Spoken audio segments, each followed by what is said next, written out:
ఈరోజు మనకి లెసను జాతీయ స్పోర్ట్స్ డే గురించి మనం ఈరోజు జరుపుకుంటున్నాం. అసలు ఈ స్పోర్ట్స్ డే ఎందుకొచ్చిందంటే, మేజర్ ధ్యాన్ చంద్ యొక్క జయంతిని పురస్కరించుకొని 2012వ సంవత్సరం నుంచి ఈ స్పోర్ట్స్ డేను మనం అధికారికంగా నిర్వహిస్తున్నాము.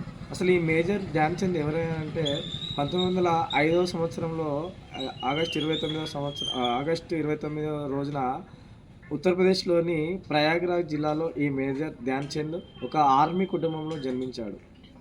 ఇతని తండ్రి ఆర్మీలో ఆఫీసర్‌గా విధులు నిర్వర్తించేవాడు.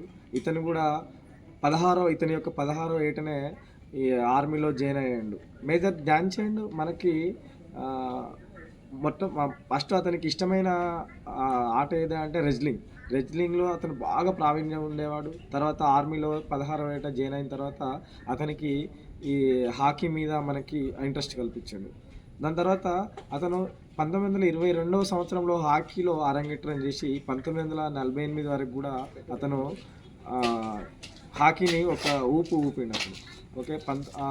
ఇప్పుడు ఈ రోజున క్రికెట్ ఎట్లయితే మనం ఆదరిస్తున్నామో 1900 అంటే ఈ 1983 world cup cricket world cup భారతదేశానికి గెలుపొందే వరకు కూడా హాకీని అంతర్జాతీయంగా బాగా ఆదరించేవారు. ఈ రోజున చిన్న పిల్లగాళ్ళు ఎట్లయితే మన భారతదేశంలో క్రికెట్ని ఎట్లా ఆదరిస్తున్నారో బిఫోర్ 1983 వరకు కూడా హాకీ అంటే ప్రపంచంలో అంత ఆదరించేవారు. మరి ముఖ్యంగా మేజర్ ధ్యాన్ చంద్ హాకీ అంటే ప్రపంచంలో ఉన్నటువంటి ప్రేక్షకులు ముగ్ధులయ్యేవారు. అంటే ఎట్లా అంటే మన మ్యాజిషియన్ ఏ విధంగా చేస్తాడో అతను గోల్స్ను ఆ విధంగా చూడడానికి అంత ఆసక్తి చూపించేవాడు. 1929, 1932, 1936 ఒలింపిక్స్లో భారతదేశానికి బంగారు పతకాలు సాధించి పెట్టిండు.